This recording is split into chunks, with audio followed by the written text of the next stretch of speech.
Olá pessoal, tudo bem? Sejam bem-vindos ao terceiro vídeo da Semana do Desporto Escolar. Nesse vídeo a gente fala com o professor Fernando Barreto. O Fernando é coordenador daqui da Escola de Educação Física e ele fala sobre a prática da educação física no ensino médio e também sobre a introdução aos esportes competitivos. Depois da entrevista eu volto para falar um pouquinho mais com vocês sobre o que a gente vai fazer na próxima segunda-feira. Um abraço.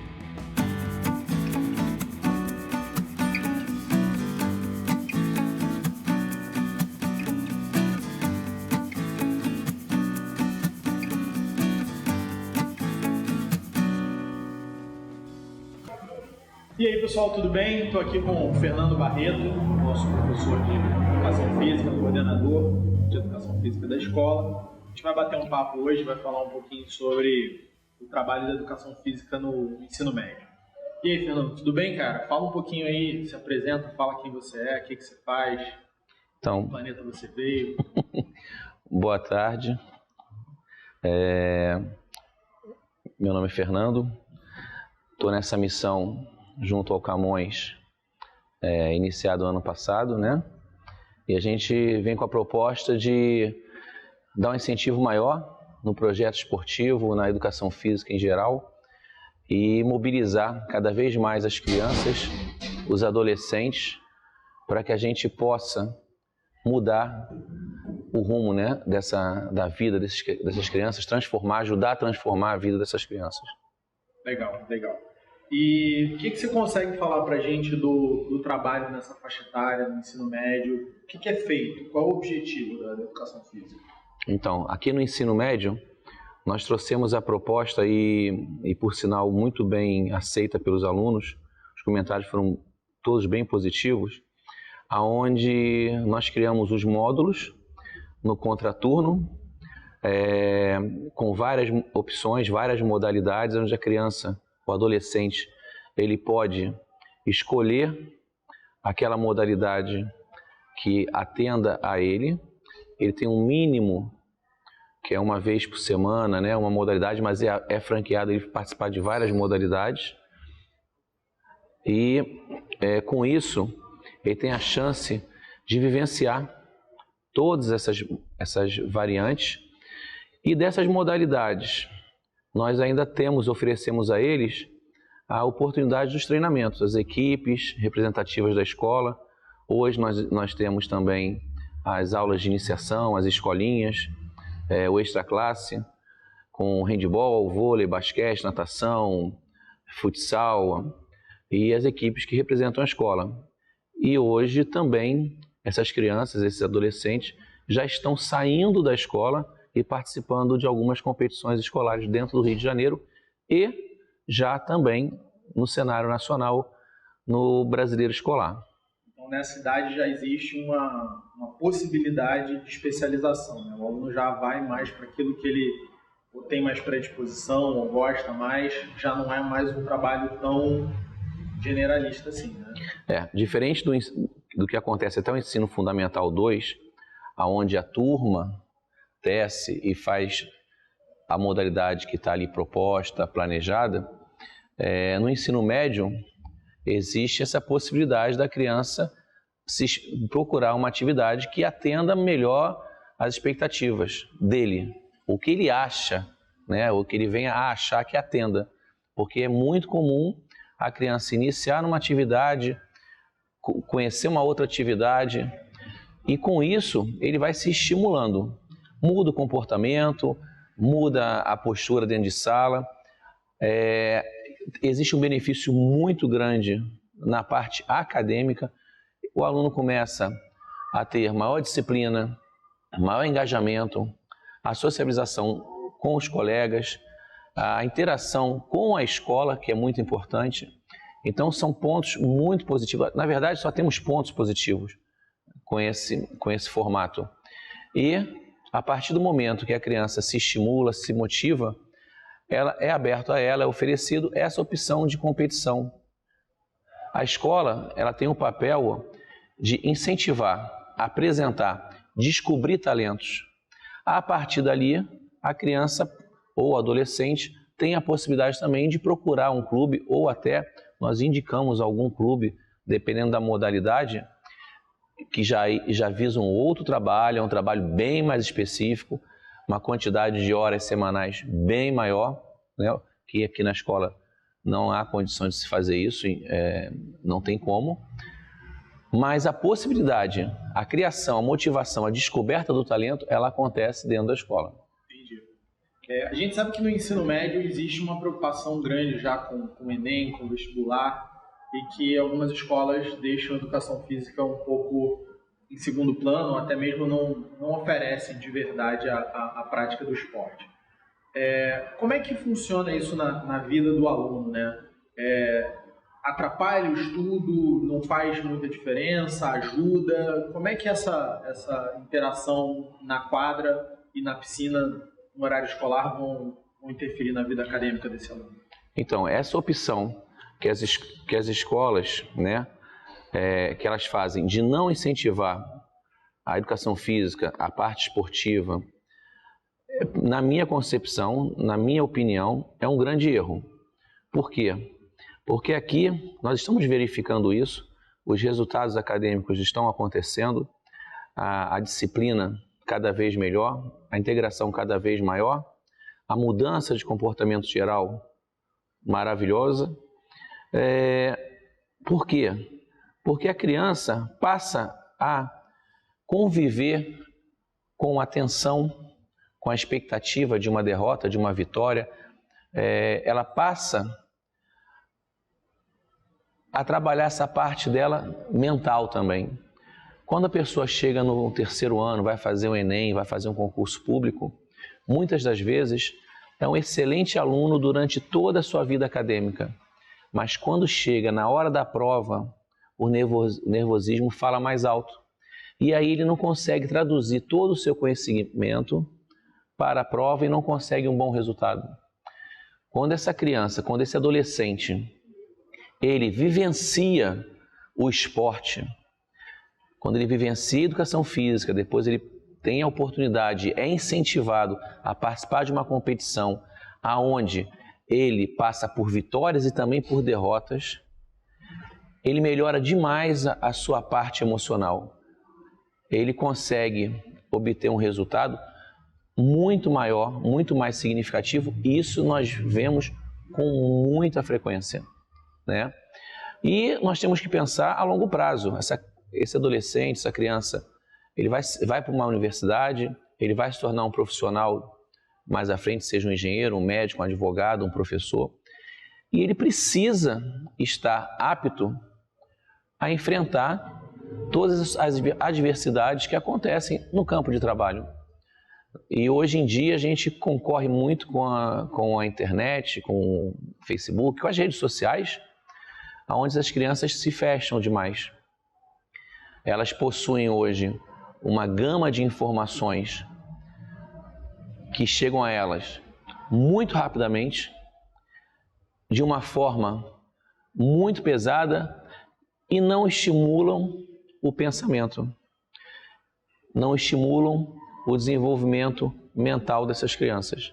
E aqui a gente procura justamente fazer isso, através do esporte, usando o esporte como uma ferramenta nesse processo de ensino-aprendizagem, através dos exemplos do que acontece, do que pode acontecer, do que foi certo, do que foi errado, das atitudes, na comunicação. Através disso, através de todos esses exemplos, a gente está educando, porque educação é exemplo. Legal. Você falou de adversidade, você já tinha falado de equipe, né? A gente está aí às portas da implantação da Base Nacional do Ensino Médio e a gente está com um foco muito grande em outras habilidades que não as cognitivas, né? Como é que funciona isso para um aluno nessa faixa etária, o ganhar, o perder, lidar com frustração? Como é que isso é trabalhado? Então, hoje em dia, como eu falei antes, com essa força muito grande das redes sociais, as crianças não brincam mais, quase não brincam mais na rua, não vivenciam essa questão do ganhar e perder, e elas passam a não ter tanta atitude, uma atitude mais positiva, proativa. Elas se fecham, desistem com muita facilidade das coisas, elas não buscam, na sua grande maioria, lógico que existem exceções, mas hoje o que eu sinto nos jovens é essa falta de iniciativa e de persistência em buscar algo a mais. Com o esporte, com o treinamento, com a vivência, né, do fazer errado, aí conserta, faz de novo, tenta, experimenta, tenta novamente, vai para o jogo. Com essa experiência toda, nós temos notado um desenvolvimento muito grande deles, principalmente na responsabilidade. Aqui, a gente passa muito a responsabilidade para eles também, divide a responsabilidade, seja no fato de organizar um uniforme, distribuir um uniforme antes do jogo, recolher um uniforme depois do jogo, organizar o material, pegar o material, guardar o material de treino, organizar a documentação para inscrição. Quando a gente divide tudo isso, a gente começa a identificar o potencial que essa garotada tem e que está sendo muito pouco explorado. Legal. Vamos dar uma paradinha que eu acho que tem que... Vamos tentar. 8 minutos. Hã? 8 minutos. 8? Então dá pra ir mais. Só 8? Faltam 8. Ah, faltam 8. Dá uma olhadinha quando... Dá uma olhadinha. Aí os mosquitos estão me matando. Dá uma olhadinha, Peter, quando estiver faltando 1 minuto, senão eu falo demais. Bom, beleza, vamos lá. Tem outra coisa que eu queria saber, Fernando, em que você já ligado com isso que você falou antes aí. Deixa eu fazer isso. Tem outra coisa que eu queria que você falasse um pouquinho, Fernando, sobre essa última parte da responsabilidade dos alunos, né? Eles têm uma participação grande nas decisões já, um movimento grande, por exemplo, em quais competições eles vão disputar. Eles muitas vezes trabalham para que as coisas aconteçam. Já vi o pessoal envolvido com compra de material, de uniforme, se precisar viajar, se mobilizando para conseguir passagem. Qual é a base por trás? Qual é a tua intenção quando você coloca essa responsabilidade para eles? O principal motivo disso é que hoje em dia a sociedade em si, ela fala muito dos direitos, né? E hoje eu escuto muito adolescente, porque eu tenho direito a isso, eu tenho direito àquilo, e eu vejo que estão esquecendo dos deveres. Para todo direito você tem um dever.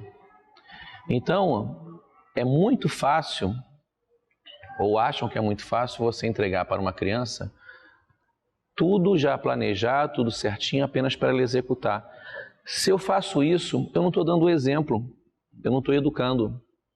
No momento em que eu divido a responsabilidade, eu passo responsabilidade para essas crianças, veja bem, quando eu falo passar no sentido de parte, eu não passo toda a responsabilidade, eu passo uma parte da responsabilidade para o grupo.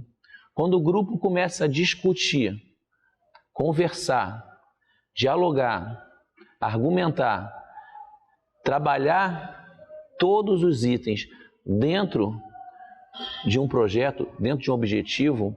Por exemplo, temos uma competição X.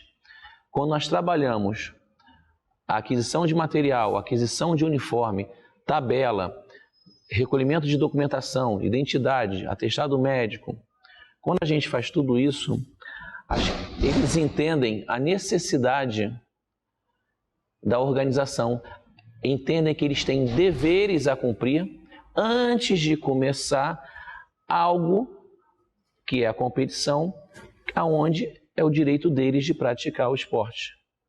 Então, sempre a participação em conjunto, ela beneficia o grupo. Hoje, eu passo muito isso para eles. Ninguém consegue viver, trabalhar sozinho. Nós estamos numa sociedade, temos que trabalhar em grupo. Se eles trabalharem em grupo, eles vão ajudar a transformar a vida deles, dos colegas, e vão ajudar a transformar a sociedade. Legal, legal. A gente tem na cidade também o outro lado, né? Aquele cara que não quer participar, aquele cara que tá com vergonha, aquela menina que não quer, de repente, botar um short para fazer aula. Como é que se trabalha isso? Como é que se conversa com eles nesse momento para ganhar esse engajamento?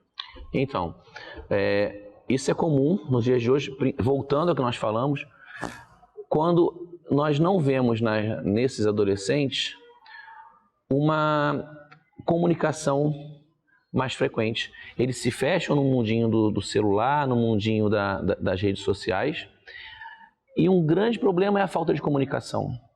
E às vezes aquela criança, aquele adolescente, ele tem potencial, ele poderia estar participando, mas o que faltou foi alguém chegar também ali e apresentar isso para a criança. Quando nós temos um bebê, se eu não apresentar, se eu não oferecer a comida para a criança, ela nunca vai aprender. A papinha, né, a maçarinha, daqui a pouco um determinado alimento mais sólido, existe um processo de aprendizagem. Eu tenho que oferecer e funciona da mesma forma. Quando eu vejo, eu particularmente também acho que o professor tem que estar motivado, mas quando eu vejo qualquer criança ou qualquer pessoa próxima ao meu treino ou próxima à minha aula, olhando, isso nunca passa em branco. Eu vou abordar sempre essa pessoa e vou oferecer sempre para essa pessoa a oportunidade de fazer uma atividade, independente dela dizer para mim que gosta ou não gosta. Até pelo contrário, se a pessoa diz para mim que não gosta, nunca fez, me motiva mais ainda a oferecer e chamá-la para experimentar. O que eu falo para ela é o seguinte: se dê uma chance, tente, vamos ver o que acontece. E aí nós temos um exemplo muito interessante que aconteceu aqui, um exemplo simples, mas que hoje nós temos uma equipe devido a esse exemplo, a essa pessoa. Nós tivemos um exemplo aqui na escola, no início para o meio do ano passado, durante o treino do basquete masculino, horário noturno, apareceu uma menina, e foi a primeira vez que uma menina apareceu para assistir o treino do basquete masculino. Ela sentou-se, ficou ali quietinha, lógico, em 2 minutos eu já estava próximo e questionei. Eu falei: você gosta de basquete? Você já jogou? E a resposta que ela me deu foi simples e direta: não, nunca joguei, eu sou sedentária. Quantos anos? 16 anos. Aí eu olhei para ela e falei: mas você já tentou? Você já teve a oportunidade? Você já experimentou? Ela: não, nunca, eu não sei, eu não consigo, eu nunca... Aí eu falei para ela: então vamos fazer o seguinte, você me dá uma chance, no próximo treino, você vem com uma bermuda, um tênis, e nós vamos começar a trabalhar um pouquinho. Eu só quero que você me dê uma chance de 1, 2 dias. Essa menina veio e junto com ela veio uma colega. 2 treinos depois começaram a vir outras colegas. E essa iniciativa gerou hoje uma equipe sub-18 feminina de basquete, com meninas desde 18, 17, 16 até 10, 11 anos de idade, na mesma equipe, interagindo. E uma modalidade, uma observação muito importante: o basquete feminino é uma modalidade extremamente difícil de se conseguir alunos, crianças, adolescentes para treinar. No Rio de Janeiro, os clubes do Rio de Janeiro praticamente não existem mais, porque essa clientela não procura atividade. E hoje nós temos na escola um grupo de mais de 20 meninas de uma faixa etária bem variada, e cada dia chega mais uma outra menina para participar da equipe, simplesmente porque eu apresentei, né, no caso, nós enquanto projeto, enquanto Camões, apresentamos a oportunidade, a chance dessa menina mexer com aquela bola de basquete. Ela nunca tinha tido a chance de trabalhar com aquela bola daquela maneira. Ela tinha um verdadeiro pavor da bola de basquete. E hoje ela faz o treino basquete, hoje ela entrou na academia, veio falar, contar isso super contente. E, mais uma vez, ela veio afirmar que se sente melhor assistindo aula, mais proativa, não sente sono, porque mudou a vida dela completamente. Então, isso é um exemplo da importância que nós temos que dar a todos os alunos, independente daqueles que vêm naturalmente, mas também aqueles que possam estar sentados ali por algum motivo, ou acha que não joga, acha que não sabe, ou acha porque é muito magro, muito gordo, muito alto, muito baixo. Não existe isso. Dentro do esporte nós temos espaço para todas as pessoas. Para qualquer pessoa existe o espaço, desde que ela tenha vontade, ela tenha foco, ela tenha desejo de desenvolver dentro de uma atividade qualquer. Importante, não é necessário que todo menino ou toda criança que comece uma atividade física dentro da escola venha a se tornar um atleta. Não é isso. O colégio, a escola, o projeto expõe o trabalho, buscamos talentos, buscamos descobrir talentos, mas nem todos vão virar talentos, vão virar jogadores federados em clubes. Porém, quando a criança sai daqui e vai com a sua família durante as férias para qualquer local, uma praia, um sítio, um hotel fazenda, e tem ali a oportunidade de jogar, praticar, brincar com outras pessoas, ela vai estar interagindo, vai estar desenvolvendo ela enquanto ser humano. E esse é o grande objetivo, apresentar opções. Cada um vai seguir o seu caminho, assim como quando terminar o terceiro ano, cada um vai seguir para a universidade, para a faculdade, para a sua carreira que tenha escolhido. Um vai ser médico, outro vai ser o professor, advogado, engenheiro. Cada um vai trilhar o seu caminho. Mas até lá, nós esperamos contribuir com essa formação. Legal. Fernando, para a gente fechar, deixa aí uma dica, um recado, alguma coisa que você queira falar para o pessoal, para um pai, para uma mãe que está com um filho na cidade. Como é que incentiva, como é que lida, às vezes, com a questão do tempo. Mas vai deixar de estudar para jogar. O que você tem para falar para essa galera? Então, quando a proposta da criança começar a fazer atividade, a gente fala que vai mudar, que vai ajudar a transformar a vida dessa criança. O primeiro momento de transformação é justamente quando essa criança passa a se organizar de uma forma melhor. A criança começa a ter o valor da parte do momento de estudar, o valor do momento de treinar, o valor do momento de descansar, de se alimentar bem. Então, a criança organizando o seu horário, e os pais podem contribuir muito com isso, com certeza, ela vai ver que ela consegue fazer tudo e alcançar um bom rendimento. Principalmente, gosto de frisar, melhora muito o seu rendimento acadêmico. Quando o responsável, pai, mãe, tio, avó, participa dessa questão toda, quando nós saímos aqui para jogar e nós temos acompanhado a participação de muitos responsáveis na torcida, incentivando, e o mais interessante, eu não notei em momento algum, nós já tivemos vitórias e derrotas, os pais questionando os seus filhos porque perderam, ou exagerando na comemoração porque ganharam. Isso é um dado muito importante. O apoio tem que existir, independente se ganhar uma medalha de ouro, prata, bronze ou não se ganhar medalha alguma. O que se ganha é o valor que essa criança vai vai agregar a sua vida como pessoa, como ser humano. E a participação dos pais, a família estando junto, hoje em dia é mais importante do que nunca, porque é uma coisa que com essa loucura toda, né, os pais, pai e mãe tendo que trabalhar, o contato com os filhos é sempre mais reduzido, e isso a gente consegue resgatar. Legal, bacana. Valeu, Fernando, muito obrigado.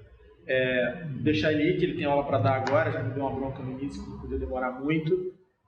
Esse é o terceiro vídeo da série, gente. Na segunda-feira a gente vai soltar mais um vídeo para falar aqui da nossa Olimpíada, para falar do ponto alto do nosso ano dentro da educação física. Beleza? Então fiquem ligados, segunda-feira tem o último vídeo dessa série. Um abraço, tchau. É isso aí, pessoal. Essa foi a última entrevista da Semana do Desporto Escolar. Foram entrevistas muito legais, eu aprendi bastante sobre o trabalho dos professores. Só que a gente tem professores que não participaram das entrevistas. Então, para todo mundo poder participar, na segunda-feira a gente vai fazer uma live no Instagram. Vai ser às 19 horas no Instagram do Camões Pinóquio. Quem quiser mandar pergunta para falar sobre a nossa 27ª Olimpíada, daqui a pouquinho vai ter uma caixinha nos stories para vocês colocarem suas perguntas lá.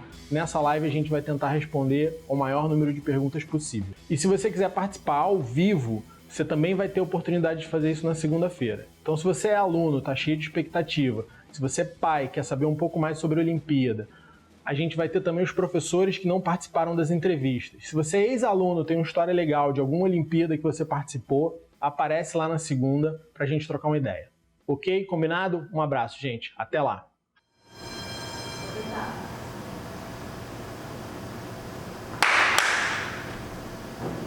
E aí, Fernando, tudo bem, cara? Tudo. Vamos ver essa palminha. Pra sincronizar o áudio.